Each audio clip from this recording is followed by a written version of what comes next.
Angus. Salut, mon cher. Bonjour, Monsieur Papy, que se passe-t-il? Pas de bonne humeur aujourd'hui. Vous n'êtes pas de bonne humeur. Pourquoi vous n'êtes pas de bonne humeur? Je sais pas, mais c'est la température, les maussades. On dirait que ça nous affecte. Oui, justement. Bonjour, les amis. Ah bon, bonjour les amis, je m'excuse. J'espère pour vous que vous êtes de bonne humeur. Plus que moi, en tout cas, parce que oui. Le temps magane des fois, là, puis... mais je sais qu'à votre âge, ça vous affecte beaucoup. On a des petits bobos qui sortent quand il fait moins beau. Là. Mais en plus, je sais pas, ça nous rend... surtout quand ça fait un certain temps qu'il fait gris, tout ça, on devient plus bossade. Mais vous êtes normal. On est normal? C'est la bonne nouvelle. Ah oui? Okay. C'est très, très normal d'être... Je suis content d'apprendre ça. Oui. C'est le fun de se le faire dire. Oui, ça fait plaisir, là. Écoutez, Monsieur Papy, les gens ont besoin de lumière, donc ils ont besoin du soleil. Oui. Mais malheureusement, nous avons des journées où c'est nuageux, des journées où il fait plus froid, c'est plus gris, il pleut.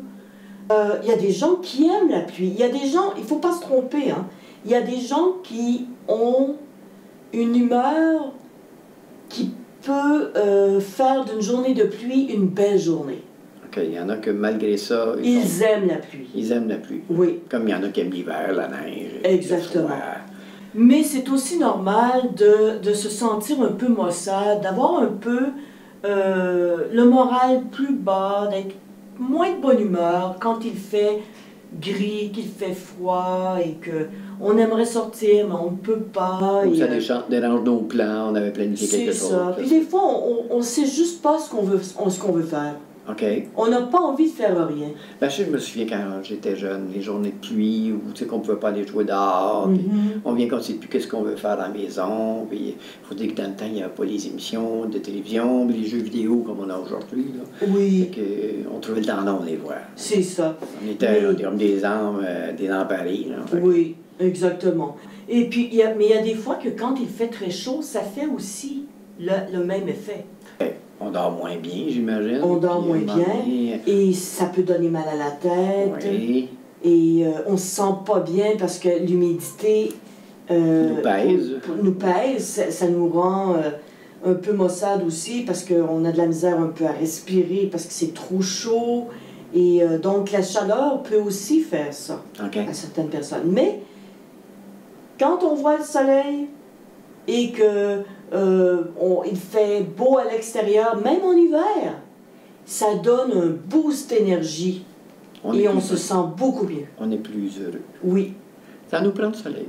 Ça nous prend du soleil et des fois, il faut essayer de se trouver. Vous savez, monsieur Papy, que certaines personnes, quand les journées sont plus courtes... Comme en mois de février, par exemple. Oui. Janvier-février. Exactement. Ces personnes-là ont de la difficulté... Excusez-moi. Elles ont de la difficulté à se lever le matin, elles se sentent maussades, mais il existe des lampes pour faire de la lumière qui imite le soleil. Ah, OK. Et on appelle ça de la luminothérapie. Donc, ça permet d'aller chercher la fameuse énergie qu'on a besoin grâce au soleil. Oui. Et on a besoin de ça à peu près 15 ou 20 minutes par jour. Et puis ça peut aider au moral et à donner de l'énergie. Ah, ben oui. En tout cas, je comprends d'abord que je me sens un petit peu mauvaise humeur. Là. Oui, c'est très, très, très normal. Il ne faut juste pas que ça devienne habituel à tous les jours. Non, c'est ça, parce qu'à un moment donné, c'est pas agréable, ni pour nous, ni pour les autres. C'est ça. Alors, dans ce temps-là, on écoute un conte de Papy. Ah, c'est sûr que ça aide. Ça aide énormément, ça règle tous les problèmes. Ben, merci beaucoup, mon cher Ça me fait plaisir. Et les amis, vous restez pour le compte dans quelques instants. Je vais être plus de bonne humeur, je vous promets. Oui, au revoir, les amis. Au revoir, Papy. Bye-bye. Bye. Allô, Papy? Ah ben, bonjour Théo! Comment ça va? Ça va bien, toi? Ben, ça va bien. Oui, hein? Oui, je suis contente de te voir. Oui, est-ce que les activités ont commencé du soccer, là? Vous le droit de jouer, là? On n'a pas encore... on peut se pratiquer, mais on n'a pas encore commencé à jouer des parties contre d'autres équipes, non. T'es encore pris avec cette pandémie-là, là. Oui. C'est lourd un petit peu, hein? Oui, c'est plate. Hey, ça fait quand même longtemps, là, hein? Oui, mais bon, on n'a pas le choix, puis on est retourné à l'école, mais avec nos masques. Puis après ça, ben c'est ça, au moins on peut pratiquer. OK. C'est tout un petit... Tu as dit qu'on se contente de moins de choses aujourd'hui, hein? Oui, oui. Et dans le temps, il y avait des affaires, on avait plein de choix, puis on n'était jamais heureux, mais là, on se rend compte que quand on est restreint, ben, des fois, on peut se contenter de peu puis être heureux pareil. Hein? Exactement. Exactement. Est-ce que tu as un conte pour moi aujourd'hui? Ben oui, ben j'ai une légende. Est-ce que tu sais c'est quoi un capteur de rêve? Non. Tu sais pas c'est quoi? Non, c'est quoi? OK. Ça, c'est d'origine amérindienne. Oui. Et ça sert justement à capter les rêves pour pas qu'on fasse des mauvais rêves, que ça nous protège, qu'on puisse avoir des bonnes nuits. Okay? Oh! Okay? Et ça a commencé selon cette légende-là. Okay? Les amis, est-ce qu'ils sont là? Ben oui. Oh, excusez-moi, les amis. Allô, les amis. Bonjour, les amis. Ben allô. Oui. Papy, il parlait avec Théo, puis il a complètement oublié de oui, ben oui. Ben oui, c'est sur le capteur de rêve. Bon. Vous allez voir, c'est très, très, très intéressant. OK. Alors, le printemps est arrivé. L'hiver a été dur et la tribu est affamée. On parle des Amérindiens, bien sûr. Oui. Le temps est encore un peu frais, mais les chasseurs partent tout de même dans la forêt. Oui. Chacun prend son arc et ses flèches, et Isa, un jeune Ojibwe, c'était la tribu de ceux-là, oui. promet à sa bien-aimée: je rentrerai les bras pleins de gibier. Oh! Elle est bien contente, hein? Oui. Elle dit, moi, il faire un ragoût, je vais y faire un pâté. Un steak. Exactement. Oui. Il s'enfonce entre les arbres en souriant. Il est heureux de respirer les odeurs du bois, de sentir sur ses joues le vent froid. Oh. Soudain, un filet de fumée attire son attention. Ah. Fumée dans le bois? Oui. Pas courant, hein? Il le suit et se faufile entre les branches. Oh. Isa découvre un vieillard accroupi près d'un feu. Dans la terre, à ses pieds, il y a d'étranges formes qui sont dessinées. Curieux, le jeune chasseur demande: ah, à quoi ça sert ces signes? Oui. Le vieillard sourit d'un air rusé. Ils me donnent du pouvoir, et grâce à eux, je serai bientôt le maître du monde. Oh. Son rire terrible résonne entre les arbres. Il plisse les yeux et ajoute: et si jamais quelqu'un ose s'en approcher, je lui jetterai la plus terrible des malédictions. Oh! Isa réfléchit. Il rôde dans la forêt en attendant la nuit. Enfin, le soleil se couche et la lune se lève. Ce qui est normal d'ailleurs, la plupart du temps, c'est comme ça. Oui. Quoique des fois, la lune et le soleil peuvent être en même temps. Ça arrive, oui. Ça. D'ailleurs, il y a une chanson qui s'appelle Le soleil a rendez-vous avec la lune. Connaissez-vous ça? Non. C'est de Charles Trenet. Vous écouterez ça, les amis. Oh, OK. Le chasseur avance dans le sentier à pas feutrés. Ça veut dire qu'il marche tranquillement. Pas faire de bruit. Okay. Le vieux semble dormir. Isa, très courageux, s'approche du feu et de son pied, il efface tous les symboles magiques. Okay. Oui. Il rentre ensuite chez lui sans avoir rien attrapé. Aucune bête, aucun gibier. Ben, au moins, il a la conscience tranquille. Grâce à lui, le monde restera libre. OK. Okay? Il a quand même dit, ben, je vais faire ma mission. Voilà.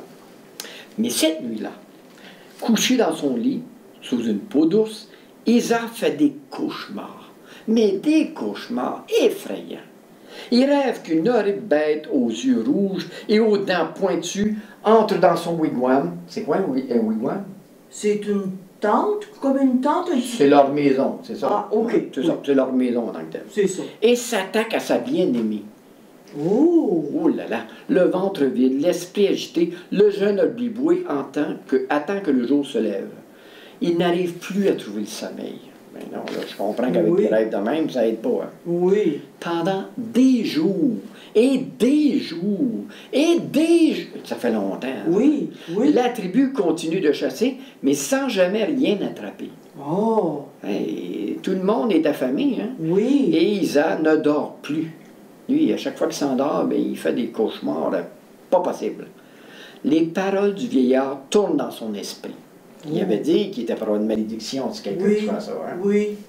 En voulant les protéger, il a attiré sur les siens la malédiction. Oh. Le jeune chasseur est épuisé et désespéré. Une nuit, il entend une voix, une toute petite voix. Il entrouvre les yeux. C'est grand-mère araignée. Non. Oui, grand-mère araignée, c'est toi? Que fais-tu là? En tissant sa toile, grand-mère araignée explique. Tu dois te reposer, Isa. Tu es si fatigué, tu ne peux plus même chasser. Oh. Toi et les tiens, qu'allez-vous manger? Le chasseur n'a pas la force de protester. Hein? Il grommelle. Tu as raison, c'est à cause de la malédiction. Mais l'araignée ne semble pas ébranlée. Elle dit, je sais, je connais l'esprit mauvais qui a jeté ce sort sur toi. Maintenant, écoute-moi bien. Va dans la forêt, va chercher du frêne. OK, c'est une sorte d'arbre. Oui, okay? oui. Ensuite, tords la branche et forme un cercle avec. Puis, reviens ici. Isa fait ce qu'on lui dit. Il puise dans ses dernières réserves d'énergie. Il sort dans la forêt en pleine nuit. Oh. Il trouve la branche désirée et revient la porter à grand-mère araignée. Oui. Celle-ci tisse une toile bien solide dans le cercle. Elle y ajoute quelques plumes et des perles de rosée. Oh. Voici un capteur de rêve pour toi. Isa s'étonne. Mais à quoi ça sert? Grand-mère araignée explique. Tu n'as qu'à l'accrocher à l'entrée de ton wigwam. Il empêchera les mauvais rêves de se rendre jusqu'à toi. Oh. Il te protégera. Les cauchemars resteront pris dans mes filets. Cette nuit-là, pour la première fois depuis longtemps, le jeune chasseur dort comme un bébé. Oh. Il dort, puis il n'y a pas de mauvais rêve. Le lendemain, il peut même aller chasser et il revient les bras chargés. Ainsi, nourri, il passe de nouveau une excellente nuit. Bon. Alors, la joie revient peu à peu dans le village. Plus de famine, plus de malheur, plus de malédiction. Isa montre son capteur de rêve aux membres de la tribu. Il leur explique son utilité et aussitôt, chacun veut s'en fabriquer un.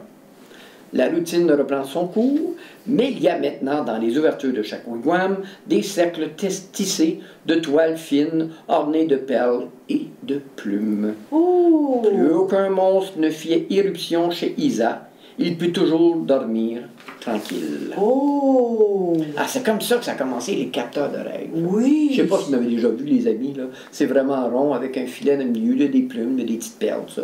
C'est beau. C'est fait exprès pour capter les mauvais rêves. Oh, c'est une belle histoire. Ah, c'est ça la légende du capteur de rêve. Oh.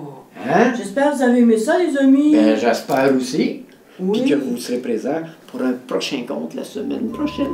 Oui. Bye bye les amis. Bye les amis. Bye papi. Bye bye. Bye.